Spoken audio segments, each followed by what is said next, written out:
ওম নমঃ শিৱায়। জুন মাহত তুলা ৰাশিৰ জাতক জাতিকাসকলৰ ক্ষেত্ৰত আহিব নেকি টকা পইচা, চাকৰি, প্ৰেম, বিবাহৰ ক্ষেত্ৰত ভাল খবৰ আহিবনে? স্বাস্থ্য কোনখিনি ক্ষেত্ৰত ভাগ্য উজলি উঠিব আপোনাৰ স্বাস্থ্যৰ ক্ষেত্ৰত? কেতিয়াৰ পৰা সুখ আহিব জীৱনত? কোনখিনি ক্ষেত্ৰত বেছিকৈ সাৱধান হ'ব লাগিব? ভিডিঅ'টোত আমি পাতকৈ জনাই দিম।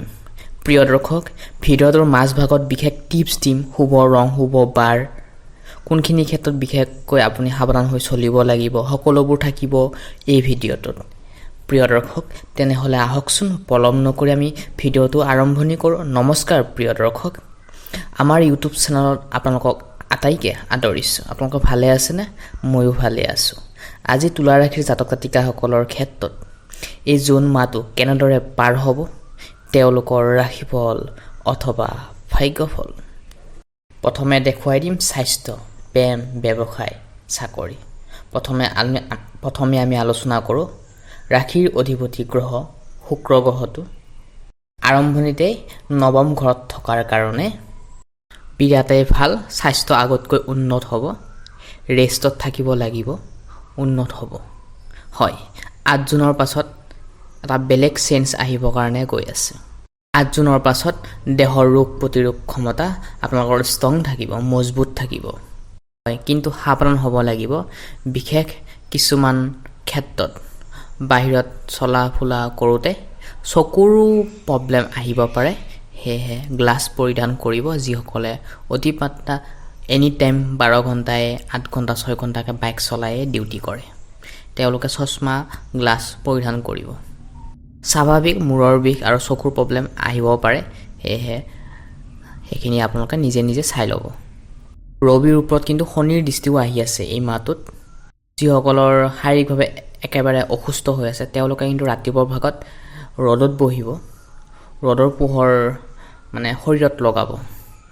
শুক্ৰ গ্ৰহটোৱে আপোনালোকৰ কাৰণে এটা বেনিফিট হ'ব। কিন্তু আপোনালোকৰ শুভ সংখ্যা হৈছে 6, 9, শুভ ৰং হৈছে বগা আৰু নীলা, আৰু শুভ দিন হৈছে শুক্ৰবাৰ আৰু বুধবাৰ।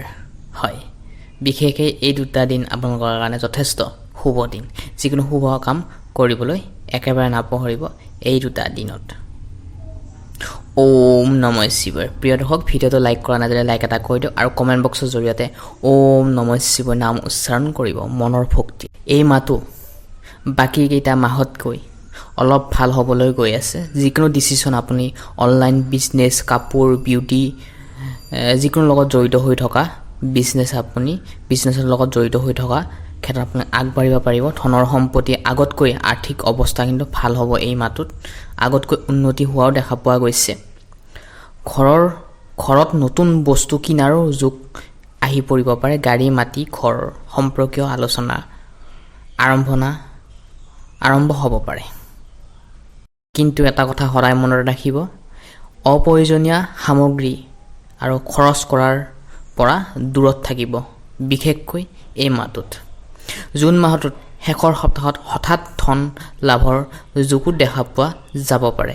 কিছুমান লোকে হঠাৎ বোনাছ, নতুন ইনকাম চ'ৰ্চ আৰম্ভ হ'ব পাৰে। কিন্তু উপাৰ্জনৰ ক্ষেত্ৰত কিন্তু বহুতেই ভাল। কেতুৰ স্থিতি আছে, হঠাতে ইনকামৰ বৃদ্ধি দেখা পাব পাৰে। আপোনালোকৰ বুদ্ধিৰ স্থানত ৰাহুৰ দৃষ্টি থকাৰ কাৰণে বৰ্তমান সময়ছোৱাত ৰাহুৰ ফালৰ পৰা আপোনালোকে ছাপৰ্ট পাব। যিমানখিনি কষ্ট কৰিব পাৰিব, মাইণ্ডছেট লগাব পাৰিব, সিমানখিনি ক্ষেত্ৰতে আপুনি উপাৰ্জনৰ ক্ষেত্ৰত জয় লাভ কৰিব পাৰিব। বিৰাটেই ভাল খবৰ, 21 জুন তাৰিখলৈকে মংগলৰ দৃষ্টি আছে ব্যৱসায়ত। কৰ্মস্থানত কিন্তু বৃহস্পতিৰ তুংগী হৈ আছে। 2 জুনৰ পাছৰ পৰা হঠাৎ চেঞ্জ আহিব আপোনাৰ। 2 জুনৰ পিছত বৃহস্পতি গ্ৰহটো আপোনাৰ ৰাশিত থকাৰ কাৰণে কৰ্মৰ ক্ষেত্ৰত মাহটো কিন্তু সন্মান প্ৰাপ্তৰ কাৰণে বহুতেই ভাল।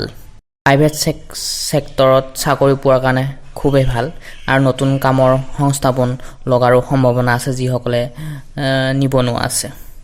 মাহটো কিন্তু যিসকলে চৰকাৰী ব্যৱসায়ৰ লগত জড়িত হৈ আছে, কাম কৰি আছে, তেওঁলোকে কিন্তু সুনাম প্ৰাপ্ত পোৱাৰো দেখা পোৱা যাব পাৰে। ছাৰ্ভিচৰ ঘৰত শনিৰ দৃষ্টি আছে, যিহেতু যিমানে হাৰ্ডৱৰ্ক নকৰক কিয়, স্মাৰ্ট ৱৰ্ক নকৰক কিয়, হাৰ্ড মেহনত কৰিবই লাগিব স্বাস্থ্যৰ ক্ষেত্ৰত অসুস্থ হোৱাও দেখা পোৱা যাব পাৰে পেটৰ সমস্যা গেষ্ট্ৰিকৰ সমস্যাও দেখা দিব পাৰে হজম শক্তি অলপ স্লো হ'ব পাৰে ব্যৱসায়ীসকলৰ কাৰণেহে যথেষ্ট কিন্তু শুভ ফল পাব মংগলৰ দৃষ্টি আছে প্ৰিয় দৰ্শক যিসকলে ঘৰ দুৱাৰ বনাম বুলি ভাবি আছে তেওঁলোকৰ কাৰণে এই মাহটো ভাল এই মাহটোত কিন্তু ভাগ্যৰ স্থানত বুধ আৰু শুক্ৰৰ যুতি আছে যিহেতু ভাগ্যৰ ক্ষেত্ৰত কৰ্মৰ লগত জড়িত হ'ব সেয়ে কৰ্ম কৰিব লাগিব ভাগ্যই আপোনালোকক ছাপোৰ্ট কৰিব শুক্ৰ আছে 8 জুনলৈকে সেয়ে 21 তাৰিখৰ পাছৰ পৰা সলনি হ'ব আপোনালোকৰ টাৰ্নিং পইণ্ট জীৱনৰ ৰাস্তা গতি সেয়ে যিকোনো জায়গাত আমি পাব হলে লাহে লাহে পাব লাগিব সেয়ে কৰ্ম আমি কৰি যাব লাগিব ফলৰ আশা নকৰি কিনি সময়ছত বহুতেই ভাল 15 তাৰিখৰ পাছত কিন্তু ৰবিও আহিব আপোনালোকৰ ৰাশিত ভাগ্যৰ স্থানত কিন্তু ৰবি আহিলে এইটো এটা ভাল স্থিতি সেয়ে ভাল খবৰ পাব আপুনি 15 জুনৰ পাছত পিতা আৰু শিক্ষক সকলৰ পৰা গুৰুজনৰ পৰা ছাপোৰ্ট পাবলৈ কিন্তু অলপমান প্ৰবলেম আহিব পাৰে সেয়ে কন্ট্ৰোল কৰিব অলপমান সময় উলিয়াই নিজকে মাইন্ডসেট লগাই অলপ মাইন্ডটো ঠাণ্ডা কৰি কামবোৰ কৰিব অলপমান প্ৰবলেম পাব কিন্তু পিতা গুৰুৰ পৰা ছাপোৰ্ট পাবৰ কাৰণে চিন্তা কৰাৰ কথা নাই 15 জুনৰ পাছৰ পৰা কিন্তু পিতা গুৰুৰ পৰা আপোনালোকে ভাগ্যৰ ক্ষেত্ৰত লটাৰী লাগিব আপোনালোক ছাপোৰ্ট পাব 15 জুনৰ পাছত কিন্তু তাৰ আগত কিন্তু আপোনালোক ছাপোৰ্ট নাপাব পাৰে কিছু ক্ষেত্ৰত প্ৰেম আৰু বৈবাহিক জীৱনৰ ক্ষেত্ৰত জানো আহকচোন তাৰ আগতে জনাও যে চেনেলটি সাবস্ক্ৰাইব কৰা নকৰিলে ইতিমধ্যে সাবস্ক্ৰাইব কৰি থবলৈ একেবাৰে নাপাহৰিব প্ৰিয় দৰ্শক 50,000 ফ্যামিলি হ'বলৈ গৈ আছে আপোনালোকৰ এই মৰমৰ চেনেলটো হেহে আপোনালোকে যদি সাবস্ক্ৰাইব কৰা না পাহৰিছে নিশ্চয় সাবস্ক্ৰাইব কৰি হ'বলৈ একেবাৰে নাপাহৰিব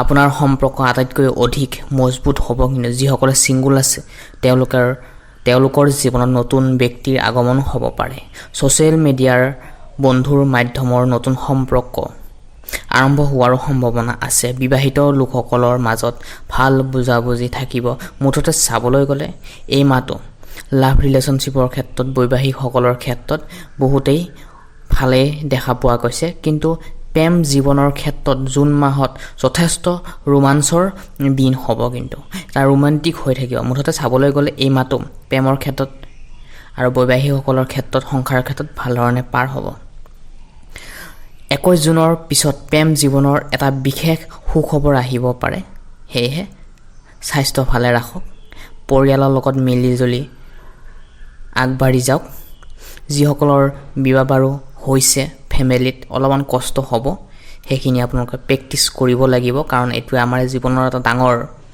শিক্ষা আমি সৰুৰ পৰাও শিকো ডাঙৰৰ পৰাও শিকো প্ৰিয় দৰ্শক ভাল খবৰ আহিব তাৰ আগতে আপোনালোকে ভাল কৰ্ম কৰক ছাত্ৰ ছাত্ৰীসকলৰ ক্ষেত্ৰত মনোযোগ দি পঢ়া শুনা কৰিব লাগিব যিসকলে ক্লাছ 12 ৰ পৰা MA BA DLED master degree কৰিম বুলি ভাবি আছে তেওঁলোকে ঘৰৰ গাৰ্জেনৰ লগত ডিসকাস কৰি আলোচনা কৰি ল'ব প্ৰিয় দৰ্শক বাকিৰ ক্ষেত্ৰত চাবলৈ গলে ক্লাছ 5 ৰ পৰা ক্লাছ 12 লৈকে তেওঁলোকে ধৈৰ্য ধৰিব লাগিব কঠোৰ পৰিশ্ৰম কৰি মনোযোগ দি আগবাঢ়ি পঢ়া শুনা কৰিব লাগিব বাকিৰ ক্ষেত্ৰত ভালে দেখা পোৱা গৈছে জুন মাহত ভাগ্য শক্তিশালী কৰিবলৈ প্ৰতিদিনে শুক্ৰবাৰ দিনটোত মা লক্ষ্মীৰ নাম স্মৰণ কৰক শুক্ৰবাৰ দিনটোত যিকোনো দুখীয়া শ্ৰেণীক বস্তু দান কৰক যিকোনো বস্তু হ'ব পাৰে সুখী থকাৰ লগতে সকলো পৰিয়ালৰ মংগল হ'ব কিন্তু খৰচৰ ওপৰত নিয়ন্ত্ৰণ ৰাখিব লাগিব আৰু খংটো নিয়ন্ত্ৰণ ৰাখিব লাগিব প্ৰিয় দৰ্শক ভিডিওটো ভাল লাগিলে লাইক এটা কৰি